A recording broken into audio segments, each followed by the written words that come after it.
नमस्कार, स्वागत है आप सबों का आपके अपने YouTube channel maths with Vedanand और कोसी कोचिंग सेंटर के साझे प्लेटफॉर्म पर। प्यारे बच्चों, आपको हमने वादा किया था कि टाइम टू टाइम हम आपका क्लास ऑनलाइन या लाइव के थ्रू, YouTube के थ्रू हो या फिर एप्लीकेशन के थ्रू हो, आपका रिवीजन हम करवाएंगे। लेकिन अपने किए गए वादे को हम निभा नहीं सके। कारण ये था कि रेगुलर गांव देहात में तो आपको पता है इंटरनेट का कितना बड़का इशू होता है। उसी इशू के कारण हम regular time to time class नहीं ले पा रहे थे। फिर भी अभी भी इंटरनेट के इशू का है ही, इंटरनेट का इशू है अभी भी, लेकिन उस इशू को अब नहीं देखना है। जहां से होगा आप लोगों को वीडियो मिलती रहेगी। तो चलिए शुरुआत करते हैं नए चैप्टर की, जिसको हम आप लोग के द्वारा ये बहुत बार इसका कमेंट आया था इस चैप्टर्स के लिए। ठीक है, तो चलिए शुरू करते हैं इस चैप्टर को। नाम है चैप्टर का इंटीग्रेशन, जो कि 12th क्लास के एग्ज़ाम के दृष्टिकोण से तो काफ़ी इम्पॉर्टेंट है ही।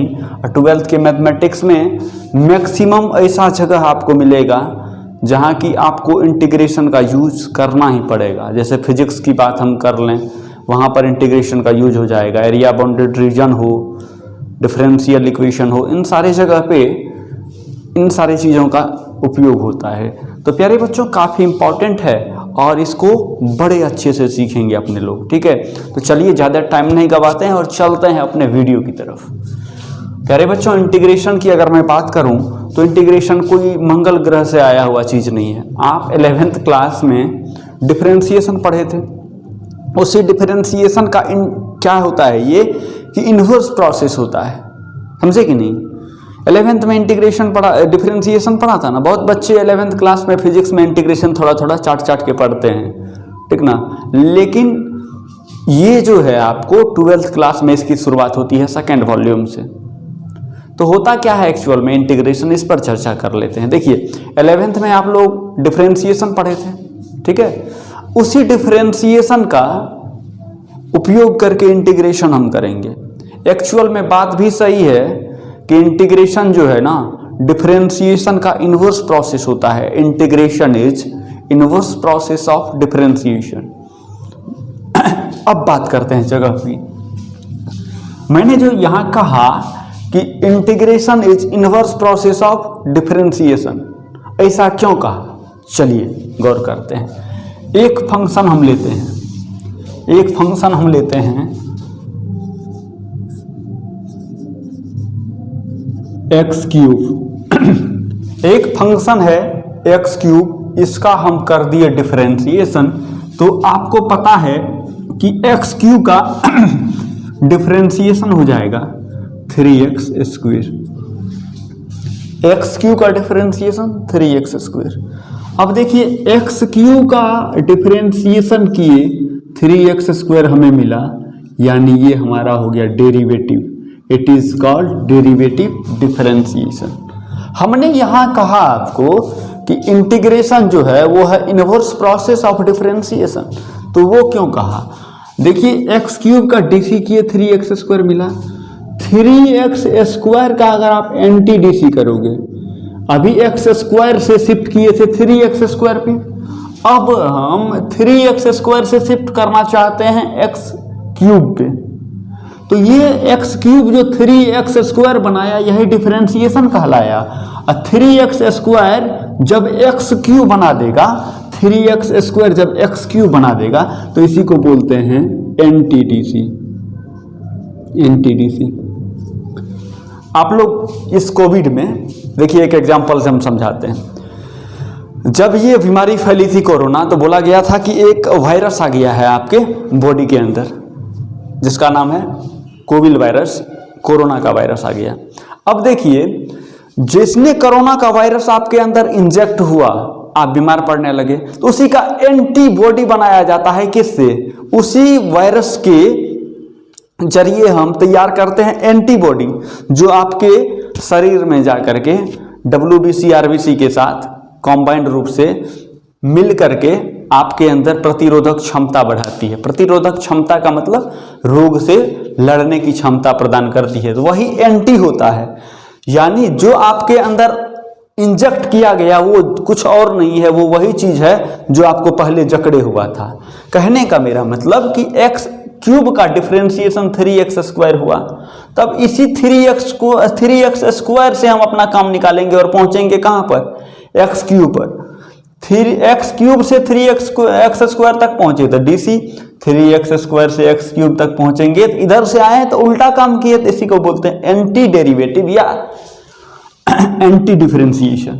ठीक है, तो याद रखना बाबू कि जैसे x क्यूब का डिफरेंशिएशन 3x² होगा तो 3x², देखिए जिसका डिफरेंशिएशन होगा, जिस फंक्शन का डिफरेंशिएशन 3x² होगा वही फंक्शन 3x² का इंटीग्रेशन होगा। इनवर्स प्रोसेस का मतलब समझे, फिर से समझना बाबू, मेरे कहने का यहां ये है कि x क्यूब का डिफरेंशिएशन 3x² हुआ, इसका मतलब ये है कि 3x² जिस फंक्शन का डिफरेंशिएशन होगा ना, जिस फंक्शन का डिफरेंशिएशन 3x² होगा वही फंक्शन 3x² का एंटी डेरिवेटिव होगा, और anti derivative is called integration. चलिए बातें क्लियर हुई। एक दूसरा एग्जांपल लेते हैं। एक दूसरा एग्जांपल मान लिया जाए कि दूसरा फंक्शन हम एक ले लिए sin x। क्या लिया हमने, sin x। अगर मैं डिफरेंशिएट करूं sin x को तो मुझे मिल जाएगा cos x, हाँ या ना। sin x का डिफरेंशिएट करेंगे तो cos x मिलेगा। तो ये हुआ sin x का डिफरेंशिएशन, मुझे मिल गया cos x। बट अगर मुझे cos x से sin x की तरफ आने की जरूरत पड़ेगी तो हम कहेंगे कि भैया sin का cos क्या है, DC है, तो cos का एंटी DC क्या हो जाएगा, sin हो जाएगा। cos का एंटी DC क्या हो जाएगा, sin हो जाएगा। और anti DC is called integration of this function. समझे कि नहीं। अब बात को समझना कि आखिर ऐसा होता कैसे है।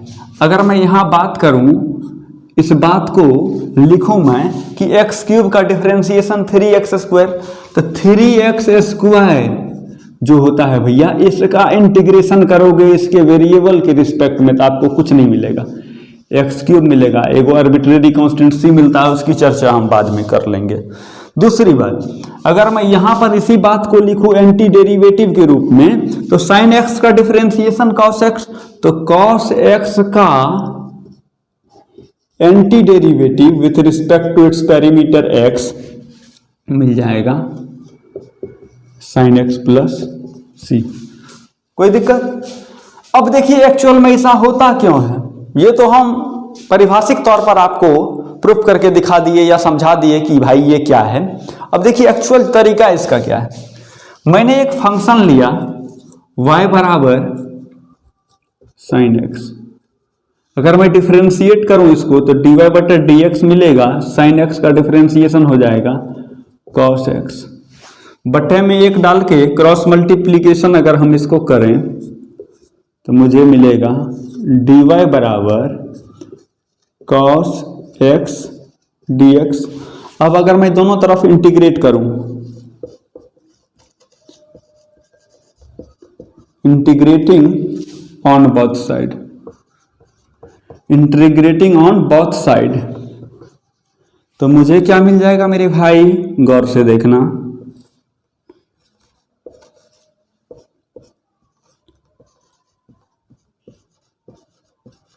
आप 11th क्लास में हम शुरू में आपको पढ़ाए थे कि भैया अगर इंटीग्रेशन के साथ dy नजर आए, dx नजर आए, dz नजर आए, तो ये इसका मतलब ये होता है कि ये इंटीग्रेशन हुआ है विथ रिस्पेक्ट टू, अगर x रहेगा तो x, y रहेगा तो y, z रहेगा तो z। इसका मतलब ये होता है। तो इसका मतलब है कि dy के ऊपर इंटीग्रेशन लगा हुआ है, तो ये इंटीग्रेशन हुआ है y के रिस्पेक्ट में, और dy से dy अकेला है यहाँ पे, इसके अलावा कोई वेरिएबल्स नहीं है इसके साथ, तो इंटीग्रेशन से d क्या हो जाएगा, खत्म हो जाएगा। खत्म क्यों होता है, खत्म करना एक दूसरी लैंग्वेज हो गई, मैथमेटिकल तौर पे इसको हम खत्म होना नहीं कहेंगे, ये तो आपको हम बताए थे बेसिक में। तो वह बचेगा, इधर बच जाएगा। अब यहाँ भी आपके मन में एगो क्वेश्चन आएगा भैया कि यहाँ पर integration of cos x dx में भी तो डी से इंटीग्रेशन खत्म कर देंगे। नहीं भैया, नहीं कर सकते। क्यों? चूंकि कि यहां पर बताया जा रहा है कि cos x का इंटीग्रेशन करना है x के रिस्पेक्ट में, समझे कि नहीं?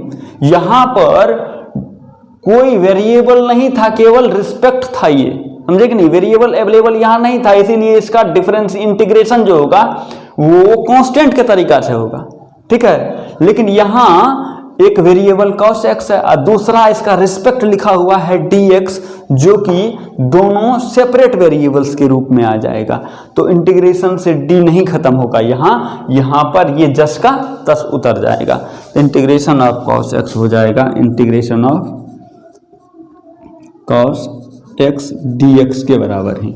अब गौर से देखिए मेरे भाई, दाहिना तरफ अगर आप गौर करोगे तो दाहिना तरफ है integration of cos x dx बराबर y, और y का मान क्या है? sin x। y का मान क्या है? sin x। एक आर्बिट्रेरी कांस्टेंट इसमें जोड़ देते हैं अपने मन से c। वो क्यों जोड़ते हैं वो हम आगे इसकी चर्चा करेंगे, अभी आप लोग धैर्य धर के रखिए, ठीक है। तो मैंने आपको कहा था कि भैया अगर आपका डिफरेंशिएशन मजबूत है, अगर आप डीसी के हाके हुए स्टूडेंट हैं, तो इंटीग्रेशन में कुछ भी आपका बिगड़ने वाला नहीं है, बड़ा मजा से सीख लीजिएगा, ठीक है ना। तो चलिए ये सीखे। अब इसी तरह से दूसरा एक ले लेते हैं हम, चलिए वीडियो पॉज करके करते हैं।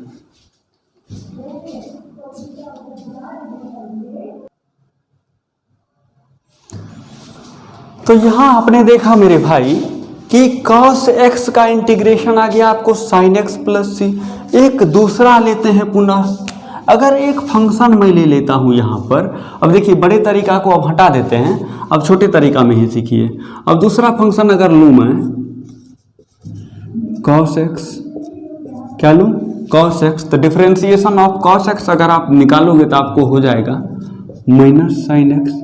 अब देखिए cos x का डेरिवेटिव है sin x minus sin x, समझना भाई मेरे, cos x का डेरिवेटिव है माइनस sin x, तो इसका मतलब माइनस sin x का एंटी डेरिवेटिव क्या होगा? cos x। इसका मतलब कि माइनस sin x का इंटीग्रेशन अगर मैं करूं, किसका इंटीग्रेशन मैं करूं?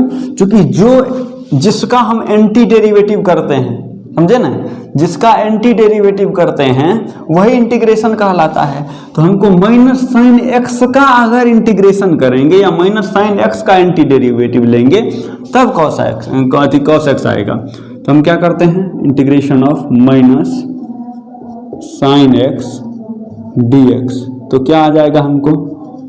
cos x आ जाएगा, एगो आर्बिट्रेरी कांस्टेंट c। लेकिन मुझे अगर sin x का इंटीग्रेशन फाइंड करना हो तो क्या करेंगे भैया? तो हम करेंगे ये कि माइनस से इधर मल्टीप्लाई कर देंगे तो ये बदल जाएगा sin x, माइनस से इधर मल्टीप्लाई किए हैं तो माइनस इज ए कांस्टेंट, तो माइनस से इधर भी गुना कर देंगे तो माइनस cos x प्लस सी हो जाएगा, हाँ या ना। तो आपने देखा अगर sin x का इंटीग्रेशन पूछा जाए, किसका पूछा जाए? sin x का अगर इंटीग्रेशन पूछा जाए तो हम कहेंगे कि माइनस cos x होता है। तो दूसरा फॉर्मूला यहां से ये हुआ कि इंटीग्रेशन ऑफ sin x, तो ये आ जाएगा माइनस cos x प्लस सी, ब्रैकेट डाल दीजिए, ठीक। इसी तरह से तीसरे की अगर मैं बात करूं, तीसरा फंक्शन अगर मैं ले लेता हूं, तीसरा फलन मैं अगर लूं, ये तो वो हुआ। अब तीसरा फलन हम ले रहे हैं यहां पर डिफरेंशिएशन ऑफ 10x। तो आप कहोगे सर 10x का डिफरेंशिएशन तो होता है sec स्क्वायर x। कहने का मतलब कि 10x का डेरिवेटिव हमारा क्या आ गया? sec square x। इसका मतलब sec स्क्वायर x से अगर 10x पर पहुंचना चाहेंगे तो sec स्क्वायर x का एंटी डेरिवेटिव करना होगा, और एंटी डेरिवेटिव ही क्या कहलाता है? इंटीग्रेशन। इसका मतलब integration of sec square x जहां मिलेगा वहां पर हम लिख देंगे 10x प्लस सी। तो यहां पर तीसरा आ गया हमारा सवाल, integration of sec square X, ये तो रिस्पेक्ट होता है, तो ये हो गया 10x प्लस, हाँ या ना, 10 हुआ। इसी तरह से आपको कॉट का मिलेगा, सेक का मिलेगा और कॉसेक का मिलेगा, समझे कि नहीं। तो अगला लेते हैं 10 का हो गया। तो अब इसी तरह से डिफरेंशिएशन ऑफ कॉट एक्स, तो कॉट एक्स का क्या होता है माइनस कॉसेक स्क्वायर एक्स।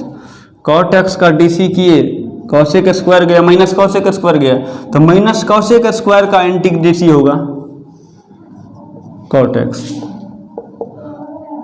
तो हो गया anti derivative of minus cosec square X बराबर cot x.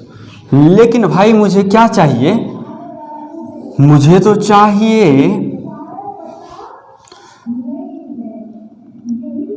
Integration of cosec square x. तो माइनस इधर है, माइनस से मल्टीप्लाई कर देंगे तो इधर हो जाएगा minus cot x plus c. तो ये चौथा आपका जुगाड़ निकल के आ गया भैया कि integration of cosec square X बराबर minus cot x plus c. तो फिर एक बार वीडियो हम पॉज कर लेते हैं, उसके बाद आगे की बात होगी।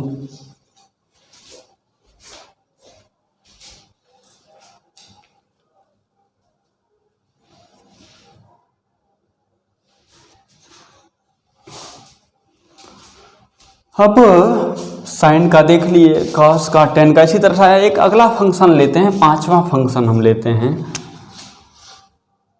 Differentiation of.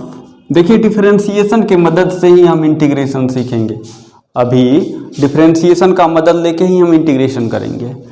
तो अगर मैं सेक एक्स का डिफरेंशिएशन की बात करूं तो होता है सेक एक्स का DC sec X into 10x। तो सेक एक्स का डेरिवेटिव हुआ सेक एक्स इंटू 10x। तो मेरा कहना ये है कि भैया सेक एक्स इंटू 10x का एंटी डेरिवेटिव क्या होगा, तो anti derivative is called integration. So we can write sec X into 10x dx बराबर सेक एक्स प्लस सी। तो ये पांचवा फार्मूला अपना तैयार हुआ। पांचवा फार्मूला मिला मुझे कि integration of sec x 10x, तब होता है हमारा आंसर सेक एक्स प्लस सी। अब बहुत बच्चा यहाँ ही कहेगा कि सर जैसे माइनस को इस बगल भेज दिए थे, तो अगर हमको 10 का पता करना रहेगा तो हम सेक को इस बगल भेज देंगे, सेक को इधर भेजेंगे तो एक हो जाएगा ना। अरे बाबू ऐसा नहीं होगा, क्योंकि दोनों वेरिएबल्स हैं, समझे कि नहीं, दोनों वेरिएबल्स है, इसीलिए हमेशा साथ रहेगा, इसको आप इस बगल नहीं भेज सकते, समझे कि नहीं। ये इंटीग्रेशनल फॉर्म है और वेरिएबल्स हैं ये दोनों। तो कभी भी ऐसा मत लिखिएगा कि इंटीग्रेशन ऑफ 10x dx बराबर सेक एक्स, इधर से गुना में है इधर, तो इधर भाग में आ जाएगा सेक एक्स। ऐसे काट के एक कभी मत लिखिएगा, गलत हो जाएगा, ठीक है। तो ये सब कलाकारी बहुत बच्चे कर बैठते हैं, ऐसा नहीं करना, ये गलत है। अब चलते हैं हम कॉसेक एक्स की तरफ। दूसरा फंक्शन हम लेते हैं differentiation of cosec square x. तो cosec square x, sorry cosec x का इंटीग्रेशन डीसी क्या होता है, तो कहिएगा minus cosec x into cot x, है ना। तो कॉसेक एक्स का डेरिवेटिव ये हुआ minus cosec x into cot x. तो इसका मतलब ये कि अगर minus cosec x into cot x का एंटी डेरिवेटिव लूं, minus cosec x into cot x का एंटी डेरिवेटिव, इसका मतलब इंटीग्रेशन लो तो वो मुझे मिलेगा कॉसेक एक्स प्लस सी। भाई मेरे लेकिन हमको माइनस इधर भेज देना है, क्योंकि माइनस कांस्टेंट है, माइनस से मल्टीप्लाई कर दिए दोनों तरफ, तो माइनस से मल्टीप्लाई करेंगे तो ये आपको बड़े मज़े से आ जाएगा cosec x into cot x d x equal minus cosec x plus c. हाँ या ना? तो इस तरह से छठा आपके पास आ गया integration of cosec x into cot X बराबर माइनस कॉसेक एक्स। ठीक है, यहाँ तक किसी बच्चे को कोई दिक्कत है, कोई दुख है, कोई तकलीफ है तो बताओ, है ना? चलो अब चलते हैं आगे।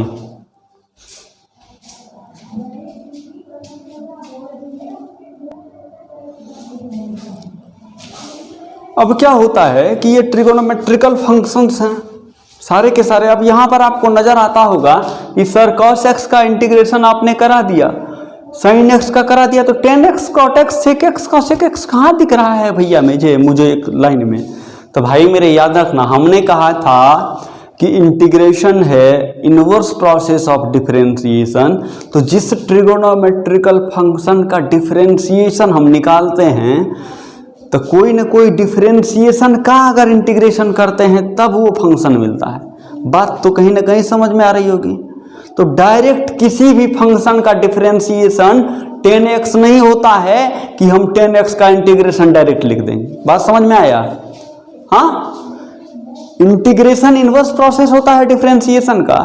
तो अगर किसी फंक्शन का डिफरेंशिएशन करने पर हमको 10x आता है, कभी भी जिंदगी में पढ़े हैं कि फलना फंक्शन का डिफरेंशिएशन 10x आता है, तो कहिएगा कि किसी भी फंक्शन का डिफरेंशिएशन 10x नहीं आता है। इसका मतलब किसी भी फंक्शन का एंटी डेरिवेटिव 10x नहीं होगा। समझे कि नहीं? तो याद रखना इस चीज को। अब अगला एक फंक्शन लेते हैं। अगर मैं कहूं D differentiation of x to the power n, तो आप कहोगे सर कि ये तो बड़ा मजा वाली बात कह दिए सर।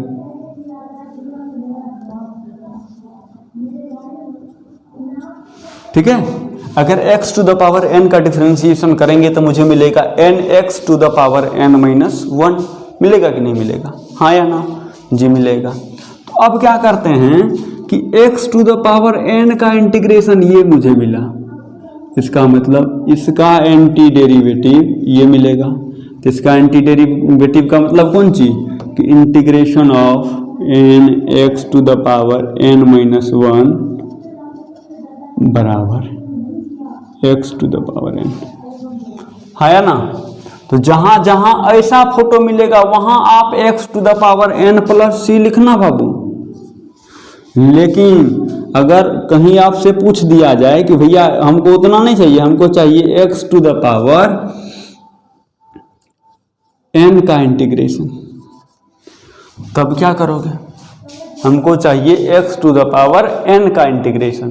तो देख भैया x to the power n का इंटीग्रेशन ज्ञात करने के लिए यहाँ से कुछ काम करना होगा। देखो क्या काम करना होगा, गौर से देखो यहाँ से क्या करना होगा। अब देखिए, अगर इस बात पर अगर आप गौर करोगे भाई, तो आपने लिखा है यहाँ पर integration of nx to the power n minus 1 dx बराबर x का पावर n। लिखा है कि नहीं लिखा है? देखिए n यहाँ क्या है? कांस्टेंट है। तो कांस्टेंट अगर इधर गुना में है तो इस बगल जाएगा तो क्या हो जाएगा? Integration of x to the power n minus 1 dx बराबर मिल जाएगा आपको x का पावर n, और गुना में n था इस बगल, तो इस बगल जाएगा तो कौन चीज हो जाएगा? भाग में n हो जाएगा। हाँ या ना? हाँ या ना? अब इस बात को जरा गौर से देखिए कि अगर आपसे कहीं पूछा जाए कि x to the power n minus 1 का इंटीग्रेशन, तो आप झट से कह दोगे x to the power n बटे n प्लस c। हाँ या ना, क्लियर हुआ कि नहीं हुआ बताओ। तो जब भी कहीं पे x to the power n minus 1 का पूछा जाएगा तो आप ये कह दोगे, कोई दिक्कत? चलो अब यहीं पर बात आती है आपको आगे फार्मूला की, अगला फार्मूला की। तो यहाँ हम लिख देते हैं आगे वाला, एक दूसरा ले लेते हैं, दूसरा इंटीग्रेशन का पार्ट है ये। एक आता है डिफरेंशिएशन ऑफ log x, तो ये आता है 1/x, तो इसका मतलब 1/x का इंटीग्रेशन हो जाएगा log x प्लस सी। हाँ या ना, कोई दिक्कत? यहाँ तक कोई इशू है? इस पॉइंट तक, तो इस पॉइंट तक किसी बच्चे को कोई इशू नहीं हुआ होगा। तो यहाँ एक अगला लिख देते हैं, integration of 1/x dx log x plus c. तो फिर हम मिटाते हैं, अब बात करेंगे आगे की।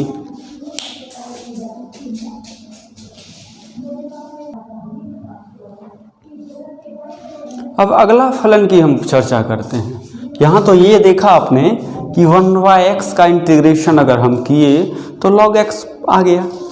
अब एक एक्सपोनेंशियल फंक्शन है, सारे फंक्शंस की बात हम करते हैं। एक फंक्शन हमारा आता है exponential function e to the power x। तो e to the power x का डिफरेंशिएशन क्या होता है दोस्त? तो e to the power x ही होता है। इसका मतलब ये कि integration of e to the power x dx जो होगा वो e to the power x plus c ही होगा। तो 8वां नंबर में आ गया integration of e to the power x dx e to the power x plus c. अब चर्चा करते हैं अगले पॉइंट की। अगला पॉइंट अपना क्या है? देखिए, दो बातें होती हैं बेसिकली। एक फंक्शन होता है variable to the power constant और एक होता है constant to the power variable. दोनों अलग अलग चीज है। कोई function y variable to the power constant के फॉर्म में भी रह सकता है और constant to the power variable के फॉर्म में भी रह सकता है। तो अगर मैं बात करूं x to the power n की, किसकी बात करूं? x to the power n की। तो यहाँ x है वेरिएबल, n है कांस्टेंट। तो इस फॉर्म का अगर होगा तभी हम ये फॉर्मूला लगाएंगे। यहाँ पर भी गौर से याद रखना हमेशा कि जब तक variable to the power constant नहीं होगा तब तक हम इस फॉर्मूला का यूज नहीं करेंगे। अगर कहीं पर लिखल रहेगा भाई मेरे कि n to the power x, तो ये मत लगा देना, गलत हो जाएगा। ठीक है, तो आपने देखा कि x to the power n के फॉर्म में अगर रहा, ठीक। अगर मैं गौर से देखूं, अगर मैं इंटीग्रेशन करूं, किसका इंटीग्रेशन अगर मैं करूं